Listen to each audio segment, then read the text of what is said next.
Bene data bakundwa b'umwami Yesu Kristo, mwese abakurikira izi nyigisho tubahaye ikaze mu biganiro bya Saveur Divine. Ibi biganiro mu bitegurirwa n'abavugabutumwa bwiza batandukanye, akaba ari umuhamagaro ugendera ku ijambo ry'Imana byanditse mu gitabo cy'ubutumwa bwiza uko bwanditswe na Matayo ibice 24 umurongo wa 14. Kandi ubutumwa bwiza bw'ubwami buzigishwa mu isi yose ngo bube ubuhamya bwo guhamiriza amahanga yose, nibwo imperuka izahera ko ize. Ibi biganiro mubikurikira ku channel ya YouTube yitwa Saveur Divine. Tubifurije kugubwa neza. Imana Data ari nayo So ibaha umugisha.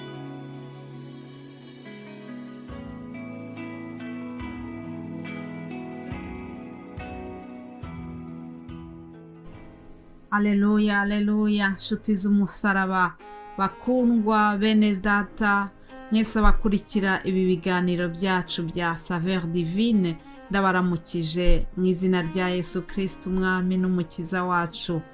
Amahoro atanga aganze mu mitima yanyu. Ndizera yuko mumeze neza aho muri hose.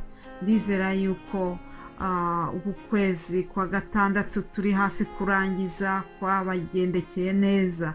Niba atari ko byagenze, reka wowe utaragendekewe neza ndakwifuriza kugira ngo Uwiteka gukomeze.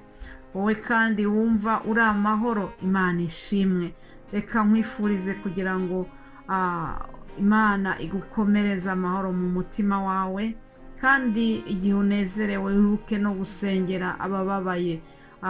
Ni ukuri dufite twese inshingano yo gusengerana, buri wese akibuka gusengera mugenzi we, ugasengera nabo Imana yagushyize ku nzira kugira ngo ubafashe, kugira ngo urusheho kubegereza Kristo. Twese mu buryo ubu n'ubu dufite inshingano yo kuzana abantu kuri Yesu. Imana ishimwe rero kubwa wowe wasobanukiwe yuko iyo ngiyo ari misiyo wahawe n'Imana. Yesu rero nabaha umugisha mwese abakurikira ibi biganiro. Turashima Imana yuko muri iki gitondo yongeye kuduha kubona ubwiza bwayo. Niba ushobora kubyuka, washoboye kuva ku buriri bwawe, ushobora kuba wenda ukinaryamye ariko ukaba ufite amatwi yumva, ukaba ushobora kumva gukurikira ijwi ryanjye, icyo ngicyo nacyo kikubere ishimwe ku Mana. Ndashima Imana rero ko yaturinze. Ndashima Imana yuko ikomeje kumba hafi. Ndashima Imana kubw'iyi emisiyo, kubw'uyu muhamagaro yashyize muri njyewe, kubwo kwagura uyu muhamagaro ikashyira ku nzira yanjye abantu dukora uyu murimo hamwe, tukagura ubwami bw'ijuru, twese dufite intego imwe yo kwamamaza Kristo, intego yo kuzana abantu kuri Kristo umwami. Ibyo ngibyo ni ukuri ndabishimira Imana.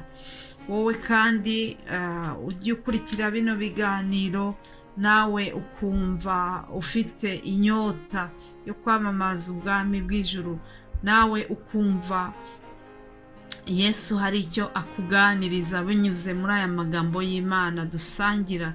Imana iguha umugisha. Imana iguha umugisha kandi wowe wumva ijambo ry'Imana ukaryumvira. Dusabwe kuryumva tukanaryumvira. Aleluya. Ni ibintu bibiri bitandukanye. Kugendera mu ijambo nicyo Imana idusaba. Ntibikabe ko twamera nka babandi bashobora kuryumva ariko bagahita baryibagirwa. Oya, birasabaga yuko twumva rino jambo kandi tukarigenderamo, rikatubera ubuzima. Rero ndabashimiye mwese, ndashimira bene data kandi bitanga kubw'uyu murimo kugira ngo tubagezeho ibi biganiro. Nzi neza yuko hari benshi bafashwa biturutse muri ibi biganiro. Yego, narabyumvise, nabonye Imana ikora, ibikomeye mu buzima bwanjye no mu buzima bwa bene data. Imana tuvuga ntabwo ari imana y'amagambo gusa, ni imana y'ibikorwa, ndi umuhamya wabyo. Birashoboka hari igihe nzafata umwanya uhagije nkabaha ubwo buhamya, ariko iyi mana twakurikiye irakora. Imana twakurikiye uko yari iri kera n'uyu munsi niko iri, uko yakizaga abarwayi kera n'uyu munsi niko ibakiza. Imana ishimwe.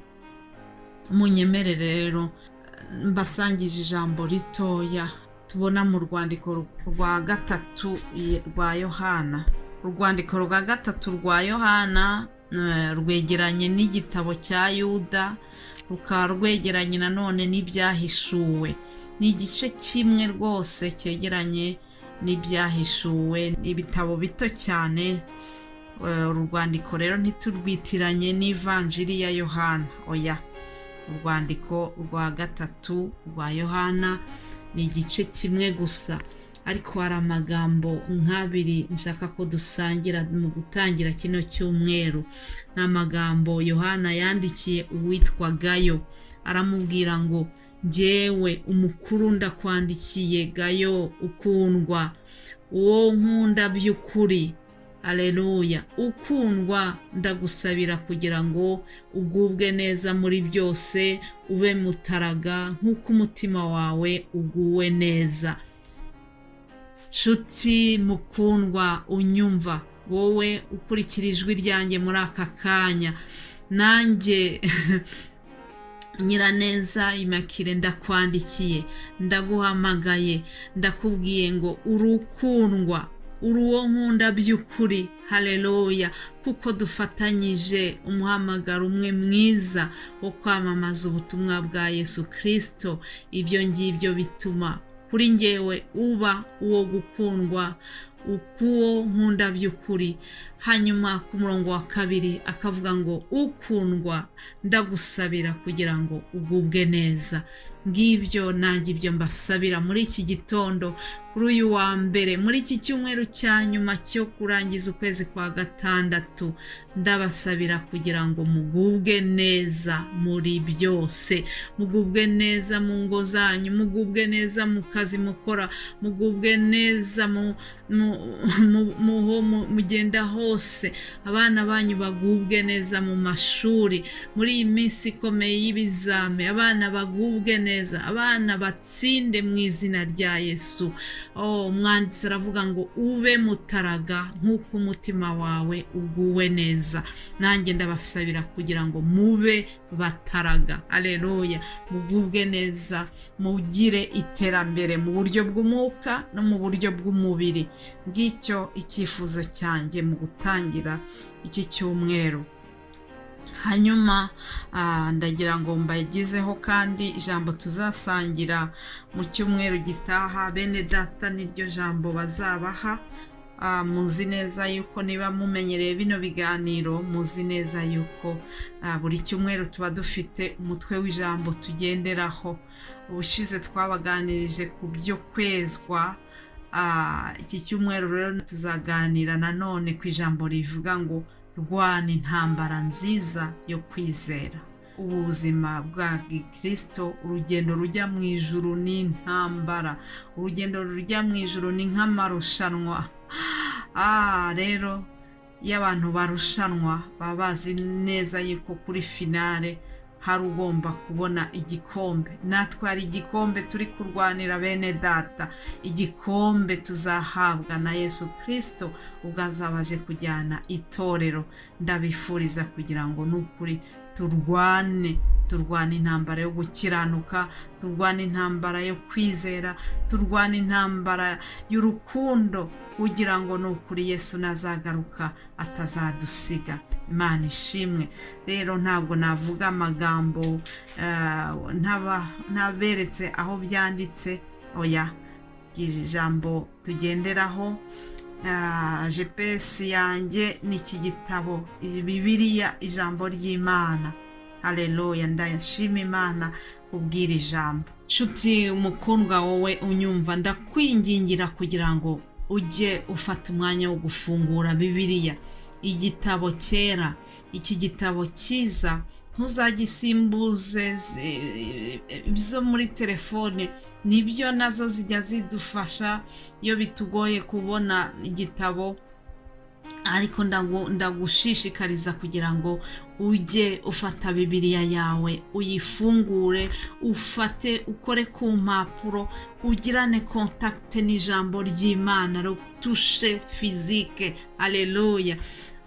Rero dusome ijambo ryo muri Timoteyo wa mbere 6:12. Paulo abwira Timoteyo amwihanangiriza, aramubwira ngo ujye urwana intambara nziza yo kwizera, usingire ubugingo buhoraho ubwo wahamagariwe ukabwaturira kwatura kwiza imbere y'abahamya benshi. Nanjye mu gutangira iki cyumweru ndakubwiye ngo twese hamwe, nshuti yanjye mukundwa, wowe wakurikiye Yesu Kristo, wibuke yuko iyi nzira y'agakiza turimo tugomba kurwana intambara buri munsi, intambara yo kwizera. Mpamvu turwana nuko Satani aduhiga, ariko nubwo arwana n'umurwanya ariko si umuneshi. Haleluya. Rero ndakwifuriza kugira ngo uzatega amatwi wumve ibyo ijambo ry'Imana rizakwigisha muri iyi teme dutangiye iki cyumweru. Yesu rero abane namwe, Yesu nabaho umugisha. Ntabwo ngewe mbanje kwigisha kuwa mbere kuko nigisha mu rurimi rw'Igifaransa, ariko nagiraga gusa ngo mbahe indamukanyo yo ku munsi wa mbere, indamukanyo yo gufungura iyi somene dutangiye. Muhabwe umugisha mu izina rya Yesu. Amen, amen.